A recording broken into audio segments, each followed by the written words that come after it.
what even is karate? Shingo Ohgami had an idea. He wrote about it in this book, and today we're going to talk about it.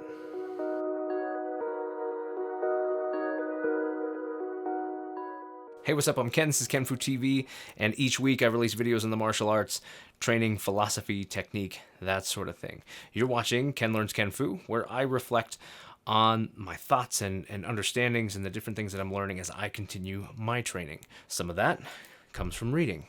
If you're new here and you like this sort of video, make sure to subscribe. Glad to have you. Welcome. I release Ken Learns Kenfu every Monday. Now, if you like the other kind of videos, technique and that kind of stuff, the different reviews, different things that I do, then make sure to hit that bell when you subscribe so that you get notified, because those are released a little less consistently. But so let's get into it. Who is Shingo Ohgami anyway, and why do we care what he had to say? Well, Shingo Ohgami was a student of Hironori Otsuka, who was the founder of Wataru. Wataru is probably one of the more recognizable karate styles.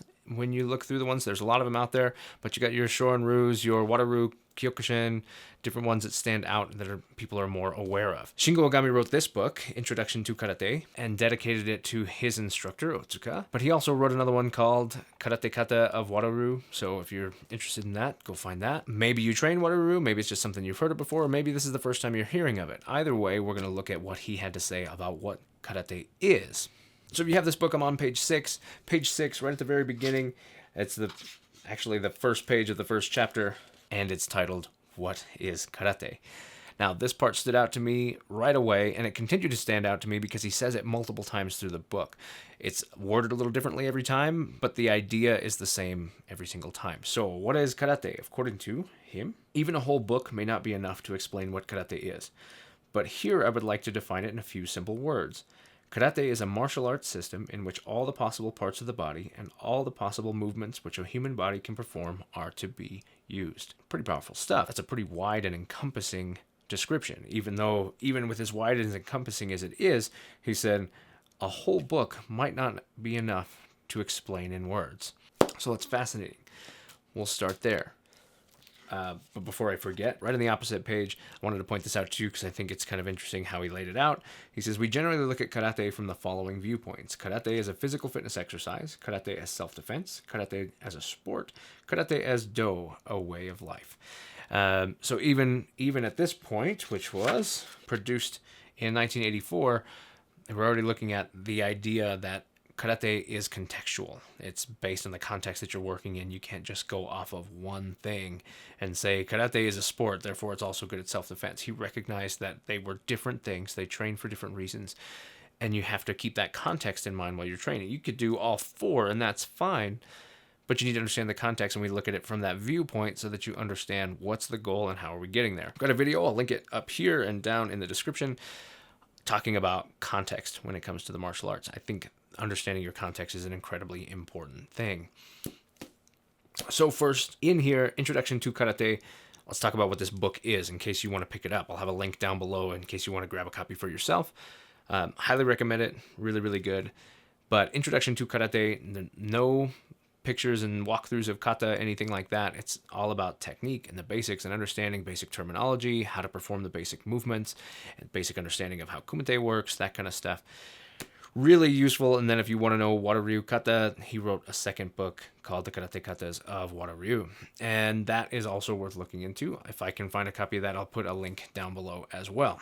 So karate, where all the possible parts of the body are used all the possible ways they can be. That is a powerful thing to think about. So when you think of it, right, one of the very first things you were ever taught in your karate class, and maybe you haven't taken one, so this part will be new to you, but is maybe how to make a fist, right? How to stand and how to make a fist. These are very, very common first lessons. Make a fist this way. You know, I learned you roll these knuckles in tight, you roll these knuckles in tight, and you wrap this thumb in here, spreading these knuckles out because this is where your impact will be. But then you look at the overall shape of the fist, and it's a big club, right? It has a lot of functionality. So the punch, you're going to hit forward and strike, but you've also got this back side of that you can hit with. You can actually still hit with the front side of this, right? You can even hook in with this part of the thumb in here, this way. You've got knuckles dropping down in this back fist way. You've got knuckles raking here. Individual knuckles working that way, double knuckles, different things like that. You've got the thumb that you can work with and hit smaller areas. You've got the wrist that can move down, it can move up, it can move side, and it can move side. All of those things, just to say these are different ways you can work that. And then you've got the forearm, right?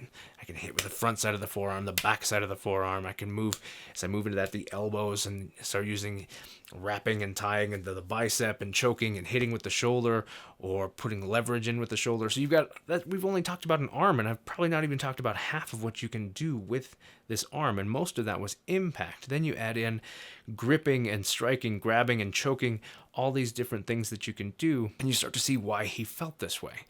The entire body has functionality, but not a single functionality, right? It has the ability to move, has the ability to be stationary, has the ability to absorb, it has the ability to impart leverage or power or impact.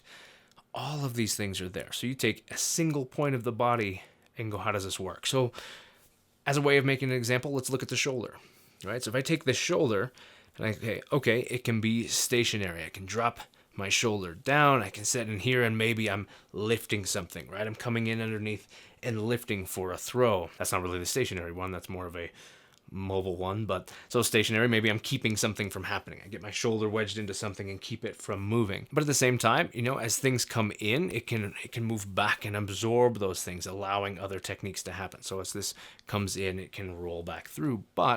And recently we saw a good example of it, you know, with McGregor using his shoulder to hit somebody, blast them in the face, and light up their eyes and nose so they're not thinking straight.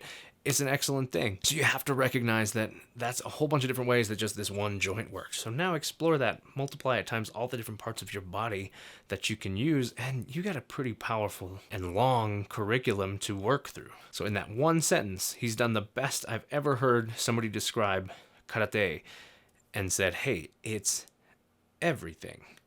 It's the mastery of your own body, right? I like to think that when you are studying the martial arts, you're doing two main things. You're solving the mystery and building the mastery. First is, what is the mystery of your own body? How does it work? How does it move around?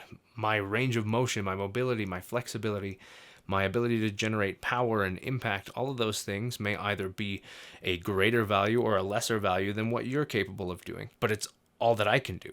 I can work to improve those things, but it still will always be my limitation. My body, this vehicle that I use, is the only one I've got. I can't jump into your body and suddenly be able to do the things that you're capable of doing. So while we train right next to each other, we're working to very individually determine how to use our own bodies in a number of different ways, which I think is incredibly cool. And as we get good at that, we start to understand that and build and really get an idea of what our body's capable of. We start to build the mastery of it. So first we solve the mystery, then we build the mastery. I think the martial arts is an amazing thing and really just enjoyable, right? It's very capable for self-defense or for sport or for fitness or for any of those things, but it's also just fun and it's fascinating. And the more you dig into the physiology of it, the biomechanical principles of it, it's just fascinating. So I hope you do that. I hope you look through and start to, if you haven't already, start to look at your karate through the lens of what is your body capable of. Every possible part of the body used in every possible way. That's it for today. Hope you guys enjoyed this. I really enjoy doing these ones where we pull out the text and kind of look at things the old masters used to say and talk about it. Hopefully you'll hit me in the comments and you'll have some different things to say as far as maybe books we recommend, different sentences or things that really stood out to you, maybe in this book, maybe in other books, or even just thoughts that generated while you were watching this. Hit me up, let's talk about it, let's get other people talking about it, and let's continue to build our knowledge together. Right? As my buddy Chris Hansen says, it's all about unity. If you don't know Chris Hansen, I'll link it. You've got to go check out his YouTube channel, Karate Unity. And his goal is to just build this idea that we're all together in this and we can expand our knowledge by working together. And I love it. Definitely check that out. Thanks for making it this far. If you like this video, be sure to hit that like. If you want to subscribe, you can hit right here. If you want to check out a playlist of videos like this, got those right here. A couple videos you might like right up in here. And I'll catch you in the next one.